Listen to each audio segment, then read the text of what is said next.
This is Deadline Whitehouse, January 9th, 2020.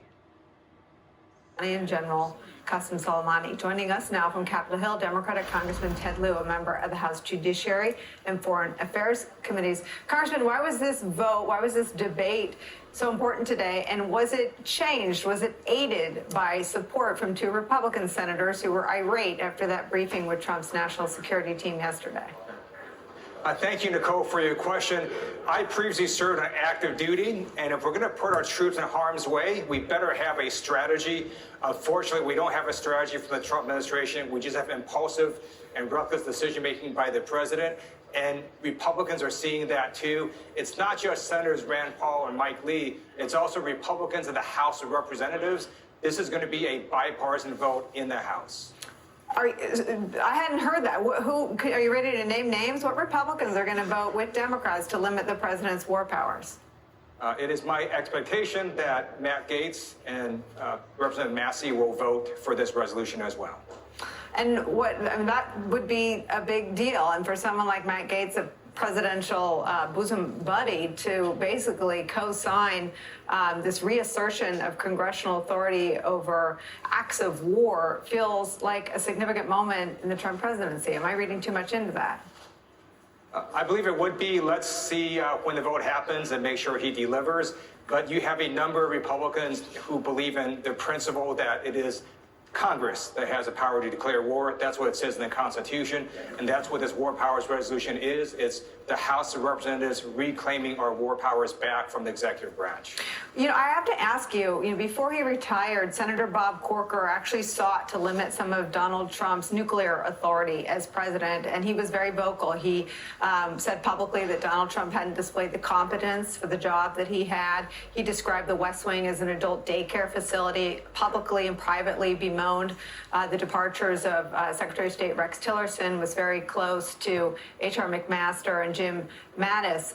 He seemed like a lone voice. Is there an uptick since he left Congress in terms of Republican concern about Donald Trump's fitness as commander-in-chief? I think with his last strike and going to bring a war with Iran, we're seeing more Republican concern. I previously introduced legislation with Senator Ed Markey of Massachusetts to require the president to seek congressional authorization before he could launch a nuclear first strike. And in terms of the whole nuclear issue, we have to ask, in terms of Iran, what the actual goal of our government is. If it, in fact, is to get Iran back to the negotiating table on nuclear weapons, we're much further away from that goal because Iran has, in fact, said they're no longer abiding by any nuclear limits on their program, and that's a direct result of Donald Trump's reckless decision-making. Did you have the same reaction as some of your colleagues and as Republican Senator Mike Lee did from yesterday's briefings yesterday? I learned nothing from that briefing that I haven't learned by watching MSNBC. It really was a briefing. Thank you, and I'm sorry.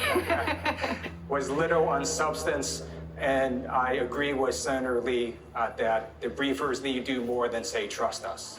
Let me switch gears to impeachment. Any late-breaking news this afternoon? There's a report in Politico that Republicans are saying they expect to have the articles of impeachment perhaps by the end of this week or beginning of next. Well, let's take a step back and ask, why did the House impeach in the first place? It's because Donald Trump abused his power and solicited a foreign government to help his re-election. That is illegal. No one is above the law, and now we need a fair trial. And Americans understand that a fair trial includes witnesses and documents.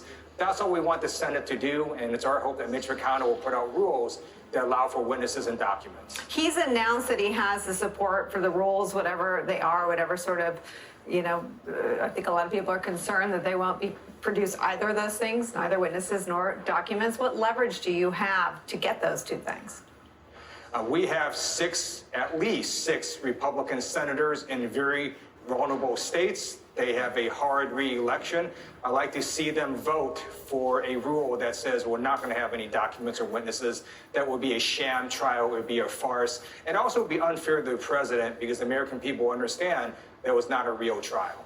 And would you guess those same six senators are the targets for a potential vote down the road on hearing from a witness like John Bolton? I believe John Bolton has made it absolutely imperative that there be witnesses called at the Senate trial. John Bolton has direct firsthand knowledge, and I sure would like to see these 6 vulnerable Republican senators vote to say they don't want to hear from John Bolton. I want to come back to the news that I heard you make. You're guessing at least 2 Republicans, one of them a close Trump ally, will vote with Democrats today to limit Donald Trump's war powers? Yes, that is what I believe will happen. Congressman Ted Lieu, you never disappoint. Thank you for spending some time with us. We're grateful. When we come back, Thank another example of the White House refusing to cooperate with Congress. That's next.